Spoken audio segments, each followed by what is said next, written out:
সুতার দাগ যেন একবারে সমান সমান লেভেলে থাকে। ওখান থেকে 1800 দেখাইছে, তাহলে একবারে আপনার সুতাটা পাবেন ওই গ্রিড থেকে 1800 দেখাই আমি ওই গ্রিড থেকে দেখান। আরে একাধিক টেপ ধরুন, ওটা যা মাথা ধরো, সানার ওটা যা মাথা ধরো।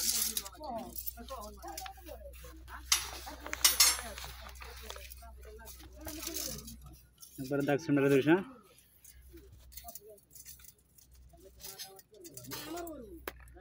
এই সুতে লুজ দিস না, টানতে দেবে। ঠিক আছে কি ওই জায়গা? হ্যাঁ। এখন এইভাবে আপনি ধরবেন কিভাবে? ও ধরে থাকতেছে এখানে, হাত মরে যাবে। সবসময় পেঁচ দিয়ে রাখতে হয় রডে, হাত আপনার 5 মিনিট 10 মিনিট নড়বে। আমি এটা রড বানিয়ে দিই।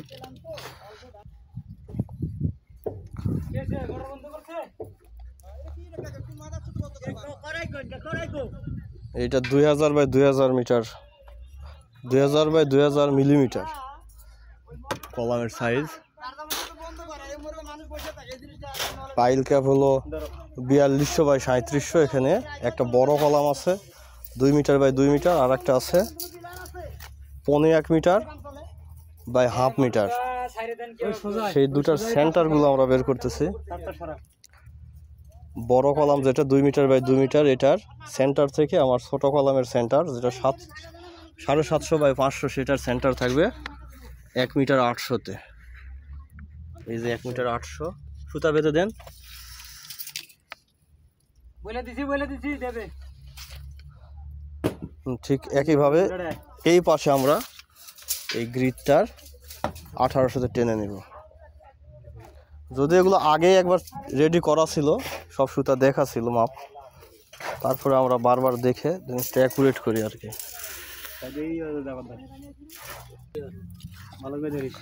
সোজা টেপ যেন সোজা থাকে, বাঁকা থাকলে কিন্তু মেজারমেন্ট কম বেশি হবে, ঠিক না? এখানে ধরছেন কোথায়?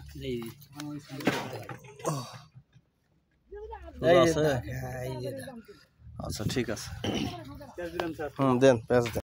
এই যে এরকম ভাবে পেঁচিয়ে রাখতে হয় সুতা, তাছাড়া সুতা এক সাইডে চলে যাবে।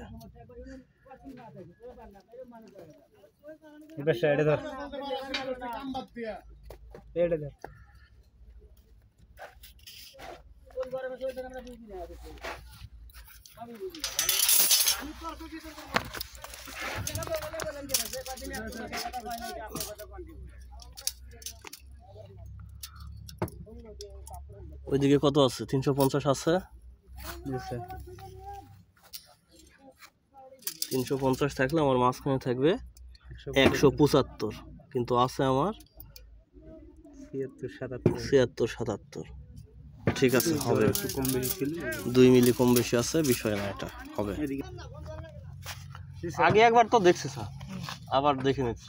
2-3 বার দেখলে আর পরে রিং বেশি চেক দেওয়াতে কোনো ঝামেলা হয় না।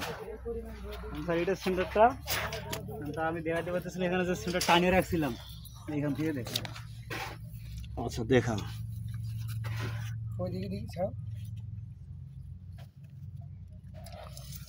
এইটা সুতা না,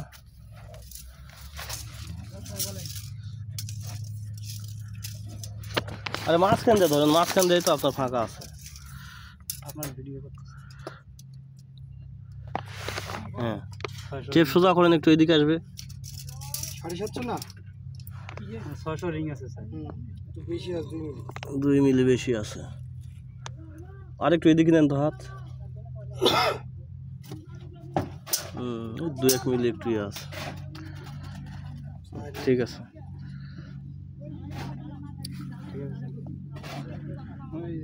4 মিলি না, 2-3 মিলি, 2-3-এর মাঝখানে আছে।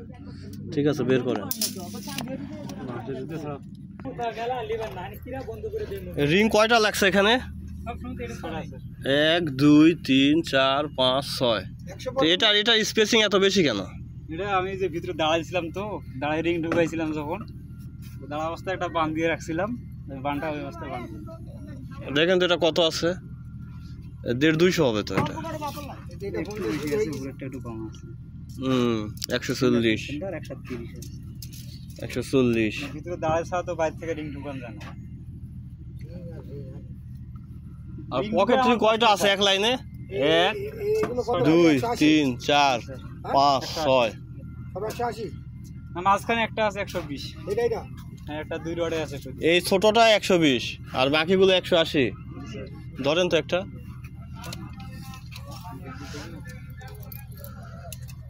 180 হবে। রড কয় পিস দিছেন? 120 দাও। গুনলে 100 পিস পাওয়া যাবে? স্যার 1 2 3 4 5 6 7 8 9 10 11 12 13 14 15 16 17 18 19 20 21 22 23 24 25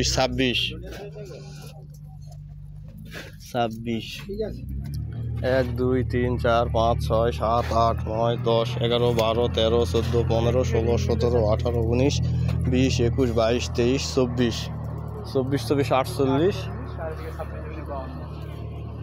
এইদিক তো আছে 26টা। বিষয়টা হলো এটা, হ্যাঁ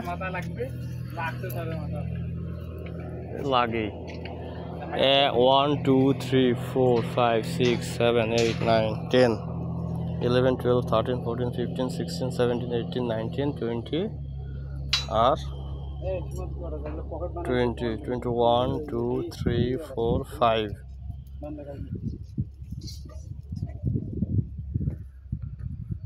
কি হলো এখানে?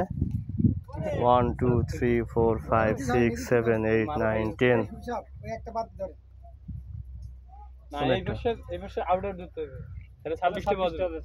1 2 3 4 5 6 7 8 9 10 11 12 13 14 15 16 17 18 19 20 21 23 22 23 24 25 26 না প্রথমবার 25টা হয়ে গেছে। আউট আছে কোনো আউট হলে স্যার 26 টাকা এই না সেদিকে আছে এই আপেল এদিকে ওই যে গুড়াগুলো ঠিক করো, গুড়াগুলো ঠিক নেই।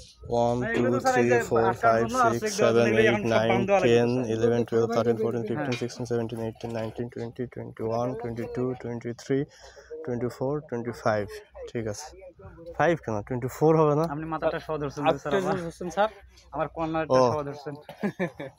এই যে একটা যদি মাঝখান 2 নাম্বারটা থেকে শুরু করেন তাহলে 24 টাকা করে হবে। এই মাঝখানে একটা মাঝে মধ্যে গ্যাপ দিয়ে একটু বান দিয়ে দিলে যখন আপনি কনক্রিট পড়ে না ওই গ্যাপটা যে ইয়ে হয়ে যদি যায়। আবার আমি ভিতরে ঢুকি তাহলে রিংয়ে পাড়া দিলে এই যে রিংগুলো নামে যায়। আর আমি তো আচ্ছা এরপর থেকে এই কাজটা করবেন, সবগুলো না দিলে গ্যাপে গ্যাপে লেয়ার বাই লেয়ার। ধরেন যে এটা যখন দিলেন ওটার বানটা দিয়ে দিলেন। ভিতরে তো সব দাঁড়ালে পাড় হোক না, আর এগুলো যদি পাড়া দেয় না তো সবগুলো নিচে নেমে যায়, এক জায়গায় জড়ো হয়ে যায়। গ্যাপ স্পেস বেশি না। ভিতরে যখন ভাত কি ভিতর থেকে দাও না বাইরে থেকে? না বাড়ি থেকে বান দিছে। সাইড জায়গায় তুমি সাইডটা হুক ব্যবহার করো। হুক মানে ভিতরে এই যে এরকম যাতে খারাপ হয় ওই জালিটা যদি যখন ঢালাই করে না বুঝছি ট্যাপ ট্যাপ যেন না খায়। ঠিক আছে, ইউ মানে দিয়ে দিলে হবে। আমি এই সাইডটা ইউ মানে যদি দিয়ে দিতে চারদিকে তাহলে জারির উপর দাঁড়াইলে আর ইয়ে হবে না।